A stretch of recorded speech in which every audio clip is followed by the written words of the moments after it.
kita melalui pintu kematian. Insyaallah untuk kajian siang hari ini, karena diperhatikan bahwa akhir-akhir ini kesadaran umat Islam semakin meningkat dalam menjaga diri, baik yang berhubungan dengan jasadnya, dengan hartanya, dan juga dengan komunikasi sosial. Saya tadi pagi membahas atau membaca beberapa artikel tentang masalah riba. Insyaallah kita kaji siang hari ini ayat-ayat yang berkaitan dengan riba. Sungguh banyak ayat berkaitan dengan riba, dan ternyata kalau diperhatikan ayat yang berbicara tentang riba dari mulai surat Al-Baqarah ayat umpamanya ayat 275 sampai 281 itu terungkap kata riba 3 kali, dan dari mulai ayat 261 sampai 281 kata riba terulang 3 kali. Tapi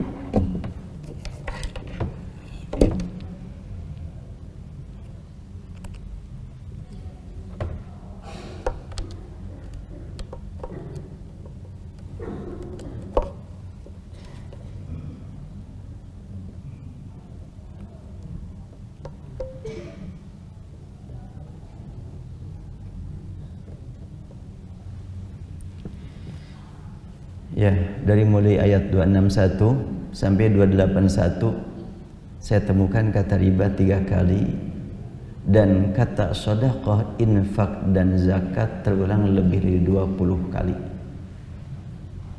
Ini memberikan gambaran bahwa ketika kita ingin menyelamatkan diri dari bahaya riba, maka solusi utamanya adalah meningkatkan kesadaran berinfak, bersedekah, berzakat.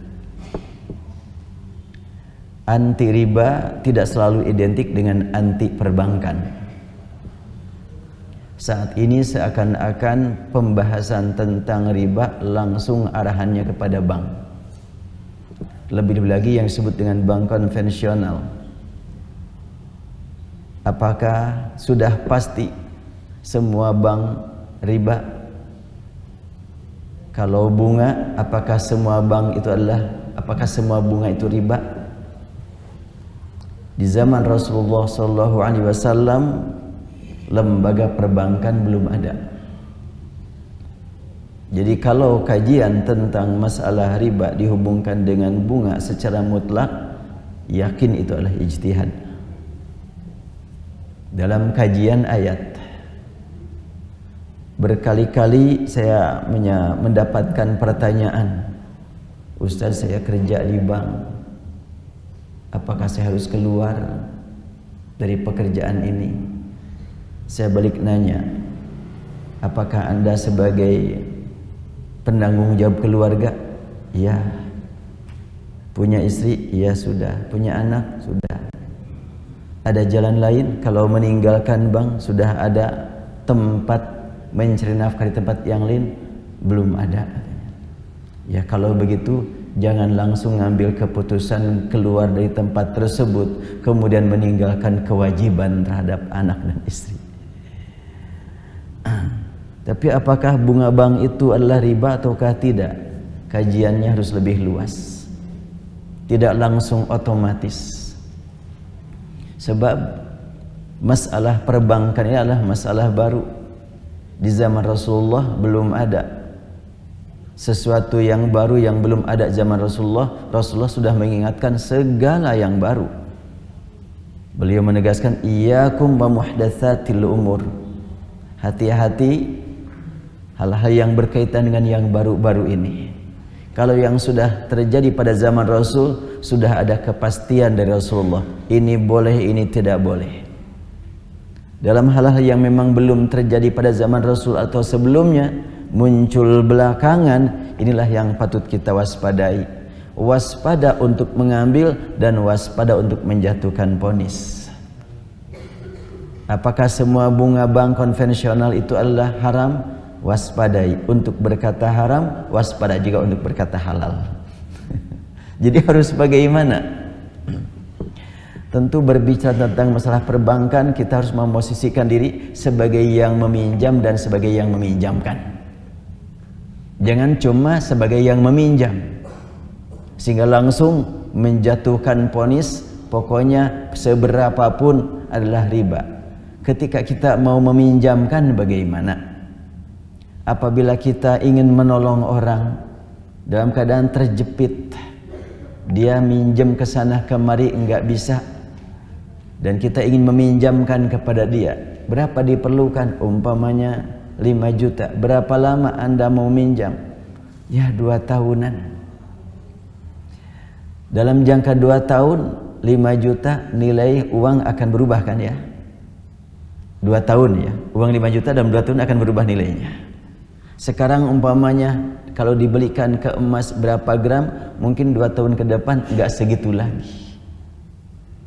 Kita sebagai yang meminjamkan harus bagaimana? Saya ingin menggali ayat dari mulai ayat 278 sampai 279 saja ini. Saya bacakan dulu sekilas. A'udzu billahi minasyaitonir rajim. Ya ayyuhalladzina amanu taqullaha wa dharu ma baqiya minar riba in kuntum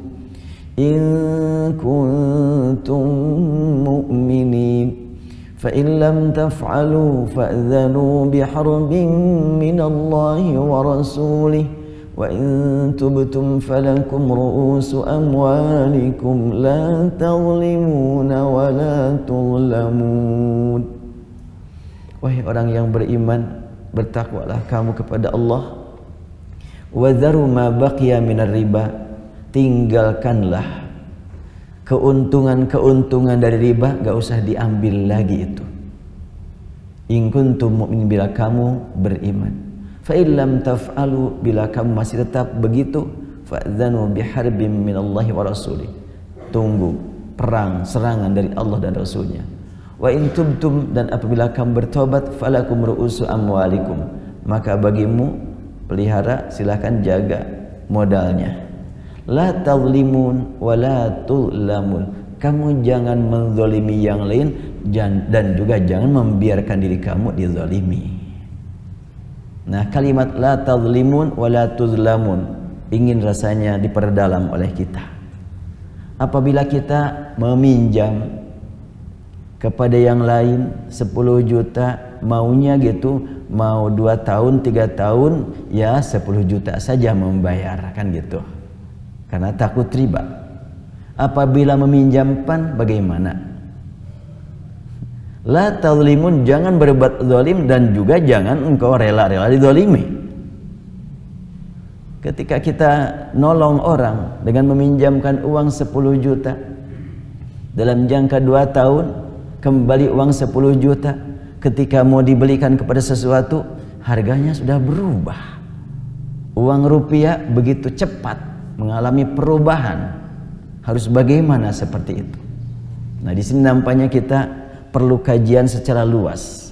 Saya sering ditanya bagaimana hukumnya bunga ini, maka selalu saya jawab, saya akan menyampaikan jawaban yang boleh jadi bisa diharapkan menjadi solusi kalau sudah diskusi paling tidak dengan 3 pihak atau 4 pihak. Pertama, diskusi dengan praktisi bisnis yang tahu betul tentang problem di lapangan. Mungkinkah kita berbisnis sampai menggunakan uang besar tanpa melibatkan bank? Yang sangat penting untuk kita kaji nih. Sekarang tidak boleh bawa uang ke luar negeri melebihi daripada 10 juta, 100 juta kan? Itu harus masalah itu kan. Nah, berarti kan menggunakan bank. Sedangkan bank yang ada tentunya tidak pernah lepas yang disebut dengan syariah ataupun tidak disebut dengan syariah, tetap ada hubungan antara satu dengan yang lain. Lebih lagi kita ingin melaksanakan rukun Islam yang kelima, tanpa bank nggak akan bisa. Untuk saat ini, dulu mungkin 50 tahun yang lalu bisa lah gitu, atau 30 tahun yang lalu punya uang langsung bayar langsung bisa berangkat tanpa mengalami pengendapan di bank. Sekarang nggak mungkin lagi. Kota Bandung daftar haji sekarang paling bisa berangkat setelahnya lewat 16 tahun.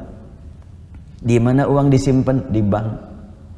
Jadi kalau begitu, ketika kita anti bank secara total, mungkin nggak akan bisa melaksanakan rukun Islam nih secara sempurna. Karena rukun Islam yang kelima perlu perbankan. Jadi kalau kita perhatikan secara global terkait dengan pembahasan riba ini, saya lihat dari mulai ayat 261 ini 3 halaman, 4 halaman, ini bicara infak terus. Alladzina yunfiqun amwalahum. Kemudian di sini adalah qaulun ma'ruf wa amrun khairum min shadaqatin, shadaqah. Kemudian la tubtilu shadaqatikum kalladzi yunfiqu. Terus sampai kepada ayat ini kalimat infak terus. Infak terus sampai kepada ayat 281 terulang-ulang kata infak, sedekah dan zakat sampai 20 kali terulang. Sementara kata ribanya hanya 3 kali. Berarti kalau berbicara tentang riba dan bagaimana solusinya, nampaknya harus kita kaji bagaimana cara memanage infak, sedekah dan zakat. Apabila orang rajin berbicara riba, ini adalah haram, ini adalah harus dihapuskan, tapi dia pelit itu untuk infak, sedekah dan zakatnya. Bagaimana mungkin bisa mencapai selesai? Berarti kita harus punya lembaga alternatif yang mampu memberikan pertolongan kepada yang perlu pinjaman dan karyawan.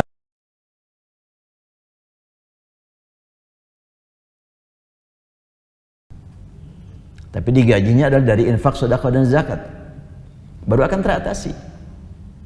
Kalau belum ada lembaga itu, bagaimana mungkin bisa diatasi? Tapi kan ada Baitul Mal wa Tamwil, BMT. Terlepas dari nama BMT-nya, saya pernah kedatangan seseorang yang ingin pinjam ke BMT. Ternyata lebih menyakitkan daripada bank konvensional. Ini BMT yang mana tidak perlu saya sebutkan. Mau pinjam uang 5 juta. Iya, pinjamnya 5 juta. Tapi sejak sekarang engkau harus infak 500.000. Dan setiap bulan harus setoran keuntungan 300.000. Dari mana keuntungan juga belum ada. Itu namanya disebut BMT. La haula wala quwata illa billah. Namanya Islami, tapi isinya lebih parah daripada sistem perbankan yang menggunakan istilah bunga. Jadi kalau kita perdalam kalimat la tadlimun wa la tuzlamun, nampaknya perlu ada pembahasan lebih luas antara pakar perbankan, pakar ekonomi, praktisi bisnis, dan pakar syariah. Kira-kira supaya tidak tuzlamun, supaya tidak dinodai, supaya tidak dirugikan, kalau kita meminjamkan harus bagaimana? Ya sudah, jual beli. Yang diperlukan oleh orang ini uang, bukan barang. Kan gitu. Orang datang perlu uang. Ya udah, pinjamin emas itu adalah permainan. Permainan perbankan juga dengan istilah yang berbeda. Dulu pernah di kampung saya ada seorang ustadz kedatangan orang yang perlu uang. Berapa perlu uangnya? Umpamanya 1 juta. Baik, saya tidak akan minjemin uang sama kamu, tapi saya hanya minjemin emas aja. Di luar harga emas ini adalah umpamanya 500.000, dan saya pinjamkan kepada kamu, saya utangkan kepadamu harga emasnya 700.000. Terserah kamu jual kepada siapa. Akhirnya jual lagi kepada dia dengan harga 500. Itu adalah permainan istilah saja. Itu lebih parah, lebih jahat daripada rentenir yang aduh luar biasa. Pada itu adalah ustadz, tapi dengan bahasa jual beli. Padahal yang datang ke dia adalah jelas perlu uang, bukan perlu emas. Nah, dengan mengambil istilah wa halallahu al-bai'a wa harrama riba. Allah menghalalkan jual beli dan mengharamkan riba. Ini mah enggak riba, ini mah jual beli. Cuma jual kredit katanya. Tetapi sangat-sangat memukul, sangat-sangat mencekik orang yang meminjam, dan yang diperlukan oleh dia jelas bukan barang. Kalau umpamanya beli mobil, saya nggak punya mobil nih, cuma punya gaji sekian per bulan, maka saya beli mobil kredit kepada lembaga. Harga mobil kalau kontan adalah 150, tapi saya nggak punya uang segitu, makanya datang ke lembaga. Saya adalah beli kepada lembaga dengan kredit, ternyata mencapai nilai 200. Terserah, saya mau membeli ke dia, urusan dia beli dari sana terserah berapa, yang penting akan saya dengan ini. Itu jelas tidak termasuk yang disebut dengan riba bin nasi'ah. Pinjam karena memang meminjam sehingga bertambah. Enggak, sejak awal saya adalah punya utang 200 dengan dibayar kredit. Nah, ada orang yang menetapkan hukum yang ini juga katanya riba, sehingga ada muncul istilah, saya ini perlu rumah ini, tapi ya kalau nggak kredit saya nggak akan punya. Kata seorang ustadz, ya nggak usah maksa-maksain beli rumah. Ya saya perlu, saya sudah punya keluarga, ya udah ngontrak aja. Itu bukan solusi tentunya kan. Jadi karena nggak mampu beli rumah kok cash, ngontrak aja. Apakah itu solusi? Al-Quran itu adalah hidayah untuk seluruh umat manusia. Hudan linnas, petunjuk bagi manusia yang kaya, yang miskin, yang gajinya pas-pasan, dan juga yang gajinya punya lebih. Hudan linnas. Jangan sampai membuat orang menilai Al-Quran jadi problem. Karena ada hukum riba dipahami seperti itu, jadi problem berpegang dengan Al-Quran ini. Enggak demikian. Kalau tadi umpamanya kita perlu rumah atau perlu mobil seharga 150 juta, mobil namanya ini 150 juta, wah Agia kali ya. Ya 50 juta, dan uang tidak cukup untuk itu. Makanya datanglah kepada satu lembaga, minta bantuan. Lembaga tersebut membantu, baik, saya siapkan buat kamu nih mobil, harganya inilah 200, boleh kamu kredit selama sekian lama. Ya kita tidak berhubungan dengan yang harga 150, kita hanya berhubungan dengan harga yang 200. Itu insya Allah tidak termasuk riba, karena kita tidak termasuk yang meminjam dengan meminjam 150 dibayar 200, enggak. Kita mah sejak awal meminjam 200 dibayar 200. Tetap saja kan begitu. Artinya kita ngutang barang senilai 200, dibayar kredit. Kredit nggak ada masalah, sejak zaman Rasul ada kredit. Sampai ada orang yang mengharamkan kredit juga. Terus solusinya bagaimana? Ini yang paling penting buat kita. Jadi memang ini masalah riba ini sangat rumit. Saya sangat senang beberapa aktivis terus-terusan membahas tentang masalah riba. Dari satu segi saya senang sekali, tapi dari segi yang lain ada kekhawatiran. Kekhawatiran akan dipojokkan Al-Quran karena salah faham atau tidak realistis. Yang jelas kalau bicara tentang bunga secara total 100% semua yang disebut dengan bunga adalah riba, itu ijtihad yang harus saya hargai. Tapi bukan nas dari Al-Quran, bukan nas dari Rasul. Kenapa? Ribanya tidak ada tawar-menawar. Riba adalah haram. Tapi apa sih yang masuk riba? Itu sangat berkaitan dengan pemahaman. Sekali lagi bahwa nas Al-Quran pasti benar. Hadis adalah tafsir untuk Al-Quran. Ungkapan-ungkapan para ahli saat ini bukan dalil, tetapi adalah cara untuk memahami mereka. Apa cara mereka untuk memahami Al-Quran patut kita hargai. Hasil yang mereka dapatkan juga patut kita hargai, tapi bukan dalil yang pasti. Terus bagaimana solusinya? Saya waktu masih kuliah, ya seorang anggota Majelis Ulama menjelaskan tentang ketetapan bahwa semua bunga bank konvensional adalah riba. Saya waktu itu bertanya kepada beliau, apakah pernyataan ini sudah dilakukan penelitian secara universal sampai tingkat internasional? Maksud Anda? Ya, kalau saya meminjamkan uang 10 juta rupiah. Dalam jangka waktu 10 tahun dibayar 10 juta lagi, jelas saya rugi. Tapi kalau saya meminjamkan uang 10.000 real, dalam jangka 30 tahun dibayar 10.000 real lagi, enggak rugi. Kenapa? Uang real enggak mengalami kemerosotan nilainya. Pertama kali saya ke Mekah tahun 84, masih kuliah. Harga 1 real 600 rupiah.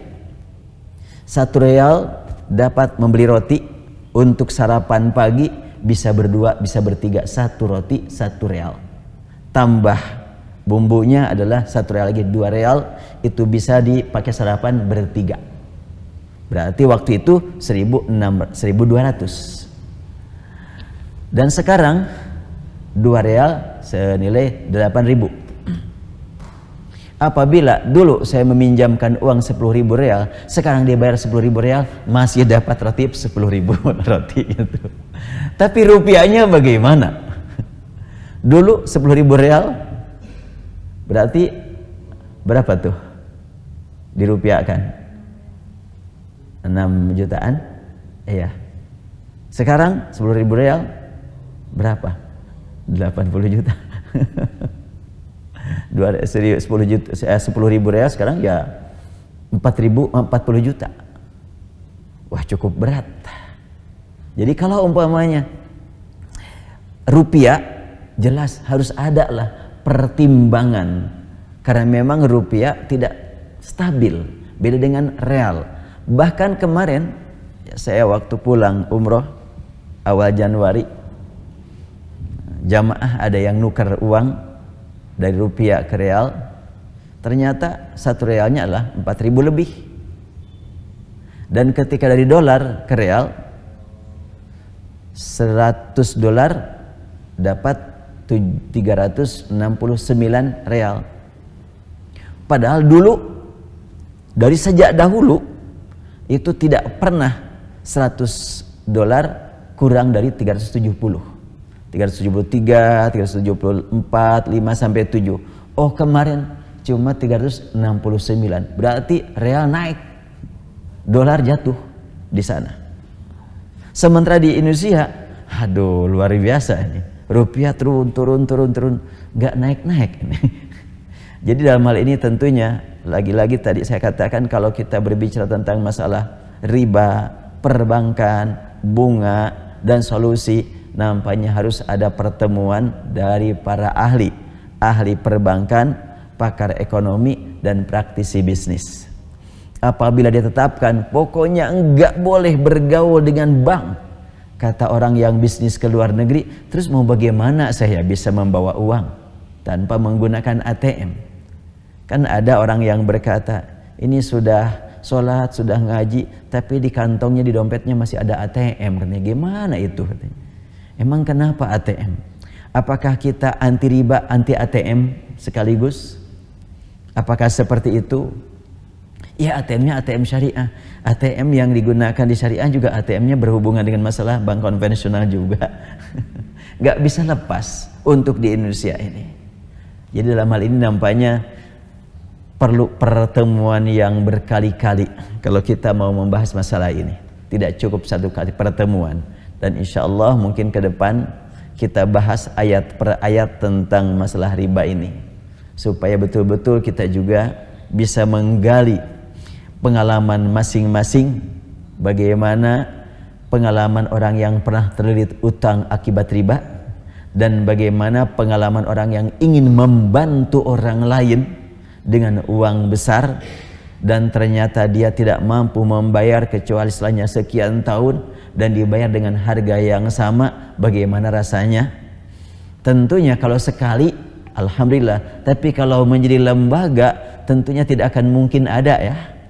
Lembaga mempersiapkan untuk menolong orang dengan pinjam meminjam tanpa ada dana yang harus diperlukan untuk karyawan. Malaikat semuanya karyawan. Ini yang sangat penting buat kita kaji bersama-sama. Insya Allah mudah-mudahan di waktu-waktu berikutnya kita kaji. Dan ada waktu ini 10 menit, barangkali ada yang mau menyampaikan pertanyaan, silahkan. Supaya kita, ya mangga silahkan Pak. Iya. Iya. Iya. Iya. Iya. Jadi memang surat Ali Imran tadi hubungkan dengan surat Al-Baqarah ayat 278. Ini harus satu kesatuan. Kalau dalam surat Ali Imran umpamanya tidak dihubungkan ke sini, seakan-akan yang dilarang itu hanya adhafan mudha'afah kan. La ta'kulur riba adhafan mudha'afah. Wahai orang yang beriman, kamu jangan memakan barang riba yang berlipat-lipat. Bagaimana kalau yang enggak berlipat-lipat, boleh enggak? Kan bisa begitu ya. Maka jawabannya adalah surat Al-Baqarah ayat 278. Ittaqullaha wa dharu ma baqiya minar riba. Tinggalkan sisa-sisa hasil pergaulan riba sebelumnya.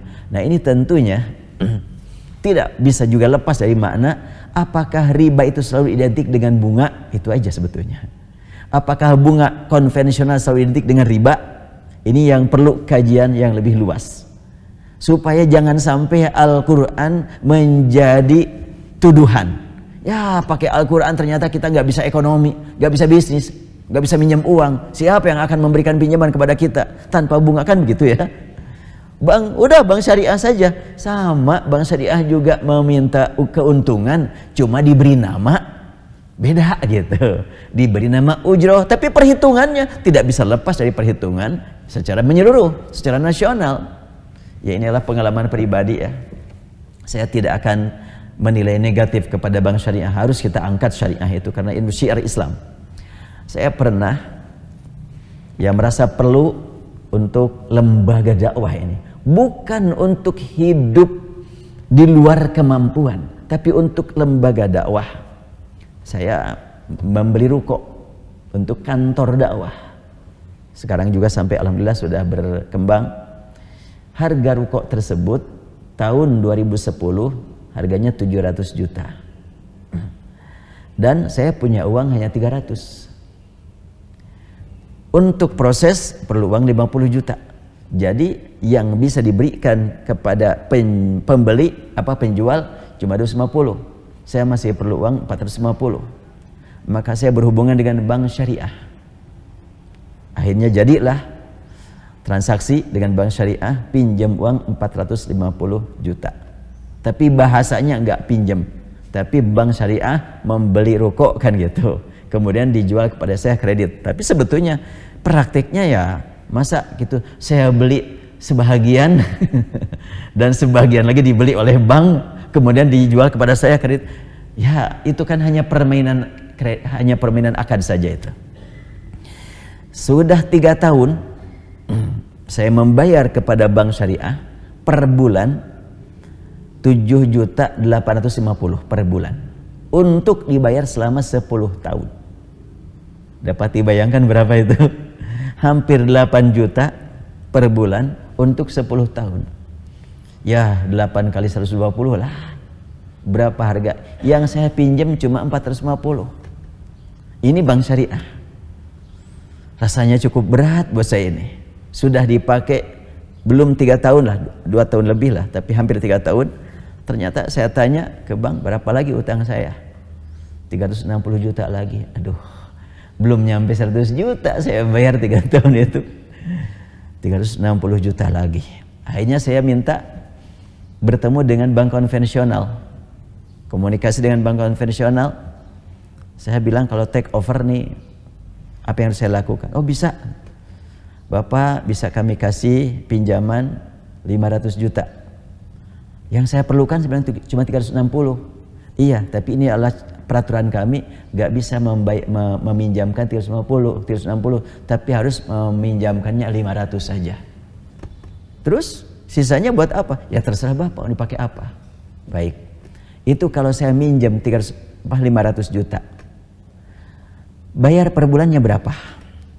Dalam jangka waktu 6 tahun saya bilang. Waktu itu tinggal 7 tahun lah, 7 tahun lagi. Dalamnya, Bapak bayar 6.600.000. Hah? Gimana nih ya? Ke bank konvensional per bulan 6.600.000 dan dapat uang 100 140 juta. Sedangkan bank syariah tanpa dapat uang 100 sekian harus bayar hampir 8 juta. Duh, cukup berat buat saya itu. Karena sudah tahu gitu, bank konvensional yang menggiurkan, cukup sibuk juga saya ini. Pindah ke bank konvensional berarti meninggalkan nama syariah. Nama ya, bukan sistem. Sistem dalam tanda tanya besar. Tapi nama syariah harus saya perjuangkan, karena ini untuk dakwah. Bertahan dengan bank syariah cukup berat rasanya. Ya, waktu itu hanya memohon pertolongan kepada Allah Subhanahu wa taala. Ya Allah, saya tidak bertujuan untuk memperkaya diri, bukan untuk tampil sebagai orang yang mewah. Saya ingin punya gedung untuk gedung dakwah, untuk pendidikan Al-Quran di tempat yang memang strategis. Hanya memohon kepada Allah Subhanahu wa ta'ala. Dan saya waktu itu sudah punya pesantren, yang di pesantren tersebut saya berjuang lah gitu saya kemampuan ya untuk banyak menyalurkan dana lapangan amal lah. Dan sampai sekarang juga alhamdulillah dengan pertolongan Allah, di pesantren yang saya pegang ada 50 santri yang menghafal Al-Quran, ada semuanya 70, tapi yang 50 adalah kita kasih makan gratis 3 kali dalam sehari semalam. Jadi sehari kita sediakan 150 porsi karena 3 kali rezeki dari Allah Subhanahu wa taala. Nah, untuk kembali kepada gedung tadi, ya alhamdulillah memohon kepada Allah jalan keluar. Tidak lama ada 2 pemuda datang ke rumah. Kemudian saya sambut, ada apa ndak, Dek? Ini titipan dari ayah almarhum, sertifikat tanah. Buat apa? Terserah Ustadz, katanya. Alhamdulillah. Apakah harus saya bangun di situ? Ah, terserah aja. Udah, akhirnya saya umumkan, saya akan jual tanah. Dijual, harganya pas untuk melunasi utang aja.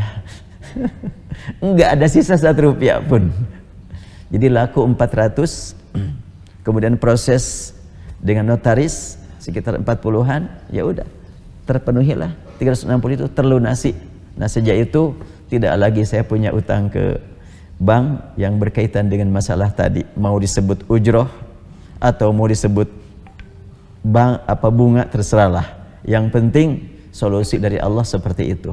Tapi ini kan bukan solusi yang bisa dicari oleh semua orang kan. Ini rezeki aja dari Allah buat lembaga ini. Itu tidak bisa dicari yang seperti itu.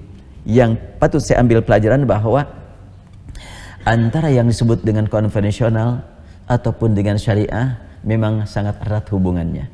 Cuma istilah yang berbeda. Tetapi saya tidak mau berkata saya korban, tetapi pengalaman. Ini pengalaman saya seperti itu. Ternyata mendekati bank syariah cukup berat.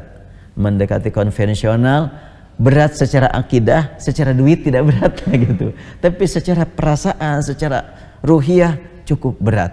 Artinya bahwa kalau kita memang mau berbicara tentang riba ini, ya tentu harus secara menyeluruh, harus secara universal. Solusinya mana? Untuk sementara harus bagaimana saat ini? Untuk saat ini apabila memang kita masih berkaitan dengan perbankan, maka kita lihat ayat Al-Quran surat Al-Baqarah ayat 281, wattaqu yawman turja'una ilallah thumma tuwaffa kullu nafsin ma kasabat wa hum la yuzlamun. Jagalah dirimu menghadapi satu hari di mana kamu akan dikembalikan kepada Allah dan setiap manusia akan diwafatkan, lalu mereka akan diminta pertanggungjawaban tentang ma kasabat, tentang hasil usaha mereka. Wahum la yuzlamun, dan mereka tidak akan dizalimi. Berarti kalimat zalim ini berkaitan tadi dengan masalah harta. La tazlimun wa la tuzlamun wahum la yuzlamun.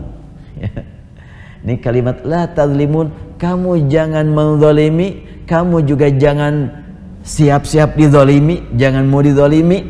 Ketika kamu meminjamkan, jangan menzalimi orang yang minjam. Ketika kamu mau meminjam, jangan juga kamu mau dizalimi. Dan Allah tidak akan berbuat zalim kepada siapapun. Jadi kalau begitu, langkah sementara untuk menyelamatkan diri kita dari bahaya riba, banyak istighfar sajalah. Banyak memohon ampun kepada Allah, dan kita harus menempatkan diri kita sebagai orang yang berada di antara harap dan takut.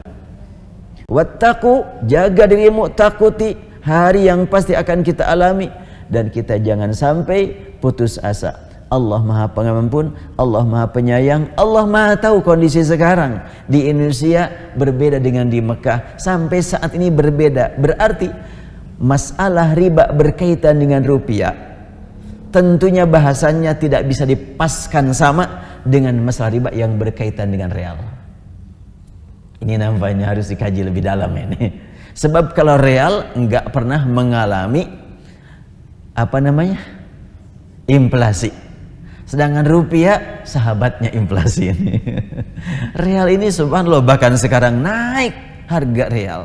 Berarti di sini jelas sekali tidak bisa pas disamakan pembahasan riba berkaitan dengan rupiah dan berkaitan dengan real. Wallahu alam. Waktunya sangat terbatas. Insyaallah kita lanjutkan pada kesempatan lain, dan saya cukupkan dulu untuk sementara. Subhanakallahumma bihamdik, nashhadu an la ilaha illa anta, nastaghfiruka wa natubu ilaik.